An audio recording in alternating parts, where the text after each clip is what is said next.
சண்டை போடுகிறோம், கோபித்துக் கொள்ளுகிறோம், அநேக விஷயங்கள்ல தேவனுக்கு பிரியமான விஷயங்கள் எல்லாம் தவறி விடுகிறோம். கர்த்தருக்கு பயப்படுகிறது இல்லை, வேதம் வாசிப்பதில்லை, செபிப்பதில்லை. நம்மளுடைய வாழ்க்கையில சாத்தானவன் எவ்வளவு ஈஸியா கிரியை செய்ய முடியும்.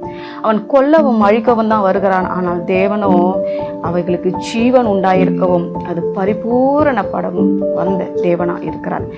இயேசு கிறிஸ்துவானவர் சொல்லுகிறார் இல்லையா, இதே இடத்துல நீங்க பாருங்க, யோபுக்கு அவன் எதையெல்லாம் இழந்தானோ அதையெல்லாம் இரட்டிப்பாய் கொடுக்கிறார் இல்லையா, பரிபூரணமாய் அவனுக்கு திரும்ப கொடுத்து விட்டார். ஆகினால அவன் சத்ருவானவனுக்கு நம்ம இடம் கொடுக்கும் பொழுது அவன் அழிக்கவும் செய்யான், கொல்லவும் செய்வான். ஆனா நம்ம தேவனிடத்துல கிட்டி சேரும் பொழுது எந்த விதத்திலும் முறுமுறுக்காதபடிக்கு சோதனையை சகிக்கிற மனுஷன் பாக்கியவான் என்று வேதம் சொன்னபடி எல்லாவற்றையும் சகித்து தேவ பாதத்துல போவோம், விசுவாசத்தை காத்துக்கொள்வோம், தேவனோடு இருக்கிற ஐக்கியத்தை விட்டு விடாதிருப்போம். ஆகினால சாத்தான் எந்த விதத்துல நம்ம இடத்துல வந்தாலும் கர்த்தர் அதுக்கு இடம் கொடுக்க மாட்டார். ஆனா நாம் நம்முடைய விசுவாசத்தை எந்த விதத்திலும் இழந்து விடக்கூடாது.